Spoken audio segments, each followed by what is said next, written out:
ñu desandi ba tey ci li nga xam moo xew démb ca assemblée nationale ba ñu gis mu yëkkatiwaat ay kàddu moom mi nga xamante ne mooy suñu premier ministre Ousmane Sonko gannaaw biñ tàmm wax que ne le temps de la justice n'est pas le temps des hommes. mu ñëwaat waxaat que ne le temps de la justice et le temps des hommes te si fan yi si gannaaw ñu gisoon ku mel ne ki nga xamante ne mooy Ousmane Diagne suñu ministre de la justice mu wax que ne kenn du ko teg pression ngir mu jëm ci def pression ci li nga xamante ne moo jëm ci magistrat yi ki nga xamante ne mooy le président de la République Bassirou Diomaye aussi waxaat ay kàddu jëmale ko si pression au niveau de la justice mu nekk ay kàddu yoo xamante ne à chaque fois buñ ko gisee rek day mel ni Ousmane Diagne li mu waxoon ak ñoom li ñuy prono ça fait deux. non xam nga moom wax na leneen sax nee na dégg na ay opposants yoo xam dañuy défendre Ousmane Diagne. Ousmane Diagne kenn défendre ko. Ousmane Diagne boo déggee nit ñuy wax c'est sur le principe par essence gis nga tey war nañ dem vers des réformes parce que le ministère de la justice ni muy doxee nii. conseil supérieur de la magistrature président toog fa di ko présider te moom boo xam ne dina fa génn loolu dafa war a woon bokk ci réforme bi mais malheureusement à Diamniadio boolewuñ ko ci réforme bi ay propositions lañ def mais président il a réaffirmé moom Bassirou Diomaye Diakhar Faye nee na moom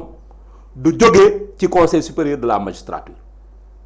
loolu dafa am lu muy wund du fa jóge te pourtant bi mu nekkee opposition moom waayam si Ousmane Sonko ñoo diggee woon ni que bu ñu faloo président day génn conseil supérieur de la magistrature mais Doudou Ndoye mi nga xam ne expert la barki démb la ko waxaat dimanche à la TFM que gënul président toog conseil supérieur de la magistrature parce que depuis des années pratiquement depuis indépendance combat boobu les organisations citoyennes et les organisations de la société civile et l'opposition en général ñi ngi mënee combat boobu mooy président na génn conseil supérieur de la magistrature parce que bu génnee conseil supérieur de la magistrature day libérer les juges ensuite la tutelle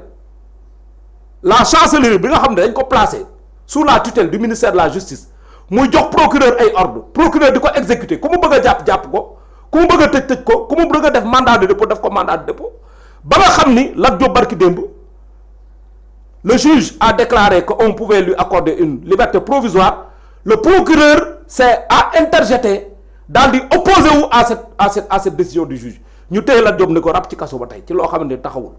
lañ doon wax sax au départ wàññi nañ ko day nañ tey le préjudice porte sur moins de 50 millions mais nga yaakaar loolu jaadu na cette tutelle du ministère de la justice cette tutelle du gouvernement sur la justice dafa war a dañ tant que dañul nag écart yi ñuy gis nii ak dérive yi dañu continuer di ko gis on va avoir des abus de pouvoir on va avoir n'est-ce pas les libertés qui seront piétinées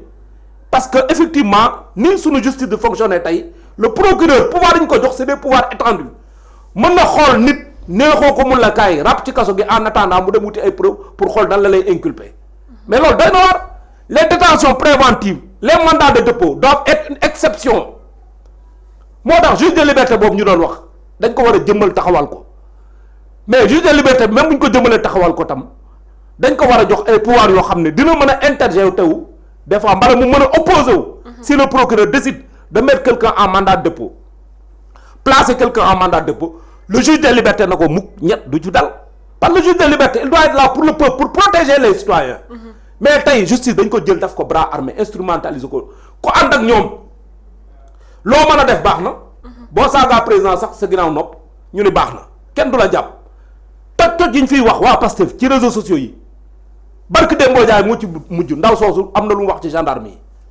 ay fayu grave yoo xam du ma ko fi relater mais kenn laalu ko kenn woowu kenn laaju ko Moustapha Sarré porte-parole de Pastef li mu wax ci dossier ex-ministre des finances et du budget Mamadou Moustapha Ba dafa leer nee na dañ koo faat ci anam yu ñaaw depuis boo procureur woowu ko kenn inquiété wu ko kenn laajuñu ko dara mi ngi tëdd tranquille nit ñi wax mooy que sax ñu leen di jàpp kon vraiment justice bi lu mu tëddee tey tëddewul njaaxaanaay te loolu dañ ko war a càmbar dañ ko war a xoolaat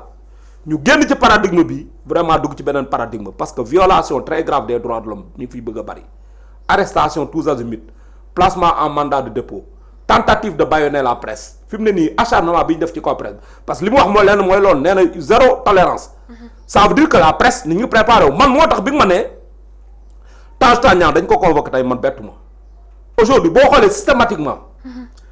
tous les organes de presse yi nga xam ne seen ligne c'est pas une ligne favorable au régime ñu ngi leen di harceler ñi ngi woo seen i nit ñi ngi woo seen i ñoñ yi nga xam ni foofu la ñuy liggéey ñi ngi woo seen liggéeykat ñi ngi woo seen journaliste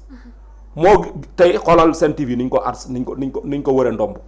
Sen TV daanaka kenn desatu fa amul kenn ku jaarul soit dem nga cybercriminalité soit dem nga dikk soit def nañ la mandat de dépôt soit ñi ngi lay convoqué soit ñi ngi lay waajal fi mu ne nii Sen TV moo xam naan jàpp nañ ni ñoom ñëpp du jour au lendemain saa yoo xëyee mën nañ laa woo nga dem wuyu ci justice. Pourquoi? Parce que tout simplement Sen TV tey quoi qu'on puisse dire c'est une chaîne très suivie parce que peut-être ligne bi ñu jël c'est une ligne très indépendante et autonome day informer li nga xam ni gëm na ni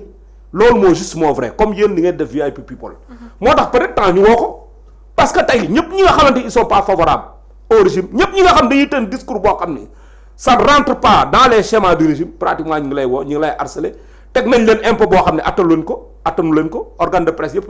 ñu bëri ñu ngi tëj ñu ngi daanu ñu ngi tëj ñi def nii di résister. alors joxuñu leen subvention xaas bi nga xam yéen a ko moom alors léegi li des mooy lenn nañu harceler journaliste nañ leen tiital les patrons de presse là nañ leen di convoquer tout le temps bu ko defee bu yàggee dañuy décourager bàyyi bu ko defee régime bi fi nekk kenn du leen critiquer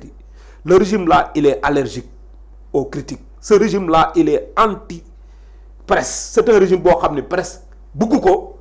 wane na ko sax depuis opposition parce que fii lañ gis Ousmane Sonko ñu jox ko micro RTS mu jël micro bi sànni ko ne moom du wax ci RTS loolu rek c'était déjà un indicateur pour montrer comment cette personnalité elle est façonnée lan mooy personnalité Ousmane Sonko lan mooy psychologie c'est-à-dire ku ànd ak moom xayrun vraiment loo bëgg ñu defal la ko mais képp ku ko compte mbal ku wax loo xam daa waroog moom li mu wax am nga problème loolu moo ne ci réew mi tey mooy sunu 5 milliards yi ñu jël di ko séddale seen nit ñi nga xam ne jaaru justice kenn xamul nan lañ def ba mën a jël xaalis boobu kenn xamul critères yi kenn xamul yan conditions la ñuy séddale suñu xaalis boobu 5 milliards yoo xam ni daanaka ñi ngi koy jox on dit que ce sont des d'anciens détenus politiques d'anciens détenus politiques yoo xam ni kenn mënul xam kan la ci identifié wuñu leen xamuñu liste bi xamuñu fu ñu juddoo xamuñu lu taxoon ñu jàpp leen mais ñooñu est-ce que dañu leen fekk seen kaw lal jàpp leen détenus politiques yooyu entre guillemets dañu leen fekk seen kaw lal jàpp leen ñu ci bëri ci mbedd mi lañ leen jàppee lan lañ doon def bañ jàpp leen ñooñu lañ jël suñu alal tey di leen ko séddale moo tax daal man dama jàpp ne tey nguuru Pastef bii nii déception bu rëy la population bi commencé am après 1 an de pouvoir lépp li nga xamante ni PS da ko def pendant 40 ans li PDS pendant 12 ans peut-être lii le régime de Benno Bokk Yaakaar def pendant 12 ans en termes de dérive parce que du ñàkk ñoom dañ koo contracté def ko ci benn at en moins d'une année en moins de 12 mois Pastef def na fi loo xam ni moo raw fuuf yeneen régime li ñu def te c'est extrêmement grave loolu kenn mënu ci ñoo xam ni ñëpp amoon yaakaar ci ñoom même ñi leen wooteelu sax amoon nañu yaakaar ni comme ils sont jeunes bu ñu ñëwee ils vont innover ils vont changer de paradigme ils vont changer totalement de position mais man ku mel ni man bettu ma parce que man moom damaa gëm ni rek mënoo ji kaani bëgg a góob kànje mënta nekk boo jiyee kaani rek ngay mën a góob doomi kaani rek ngay mën a am Pastef li mu fi joxe li mu fi wone bi muy nekk opposition nii rek la mënoon mel mënul mel neneen man de buñ de meloon neneen buñ changé woon rek ma am mbetteel bu baax sax laay am mbetteel laay am peut-être mais parce que amoon naa njort nit ñi mënuñu yor réew mi ci dal mënuñu yor réew mi ci boole askan wi mënuñu yor réew mi ci jubóolewaat nit ñi ñu ànd parce que loi d'amnistie bi loolu moo doon njëriñam mooy mu jubóole ñëpp sénégalais ñu fàtte lu metti li fi amoon ñu ne dañ ko gas suul ñu baalante àq parce que bu nekkee ay jullit lañu korité bu jotee dañuy baalante àq tabaski bu jotee dañuy baalante àq Noël bu jotee chrétiens yi dañuy accoladante daal di defante ay vœux fin d'année dañuy baalante àq Pâques bu jotee Pâques bii di ñëw ba ginnaaw suba dañuy baalante àq pourquoi parce que dañuy jàpp ne comme ñun ñooy dundandoo ensemble mën ngaa amel sa nit sa borom sax àq te doo ko xam parce que àq dafa sew dafa sew dañuy baalante àq léegi nag bu nekkee yow jullit nga xam lan moo nekk ci baalante àq te yow nga nekk fi suñu borom sàq la jox la nafs nga koy tooñ bés bu yàlla sàq saa yoo xëyee balaa ngay tëdd ci kaw lal di nga tooñ suñu borom mu baal la yow nga ne mënoo baal sa borom mu doomu aadama tax na ba loi d'amnistie bi nga xam ne baalante moo taxoon ñu yëkkati ko ñu teg ko nga ne dama koy yëkkati pour topp ñeneen ñi nëbb ñeneen ñi ñi far ak man dama leen di làq kenn du leen laal ñi nga xam ne dañ maa kon naa leen topp daal di leen néewal doole toroxal leen tëj leen ci kaso bi loolu mooy psychologie Pastef mooy philosophie Pastef noonu lañ yore réew mi nar a yore réew mi 5 ans yi di ñëw te ku àndul ak ñoom na nga waajal léegi nag nañ xam leen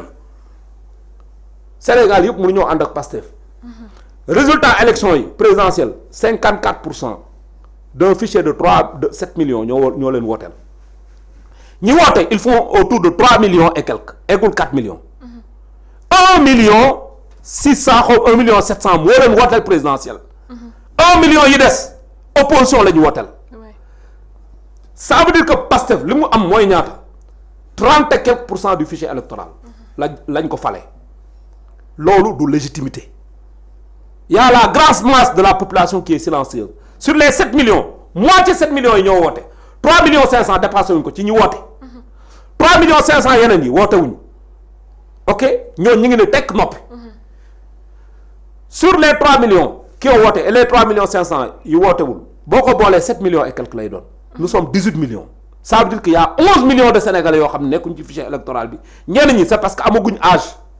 maturité pour amaguñu âge majeur pour mën a pour voter ñeneen ñi c'est parce que peut-être am na lu leen dal loo xam ni mënuñ leen inscrire ci fichier électoral bi mooy peut-être ñi nga xam dañu yore feebaru xel mooy ñi nga xam ni peut-être dañoo yoon da leen toppoon ñu génne leen ci fichier bi ak ñeneen ak ñeneen ñoo xam ne inscrire duñ te ñu inscrire sax ñoo gën a bëri kon ça veut dire que boo amee 18 millions de Sénégalais moins de 1 million 2 millions wooteel la war ngaa xam ne yow mii war ngaa seetaat sa bopp nga xool say actes yi ngay posé.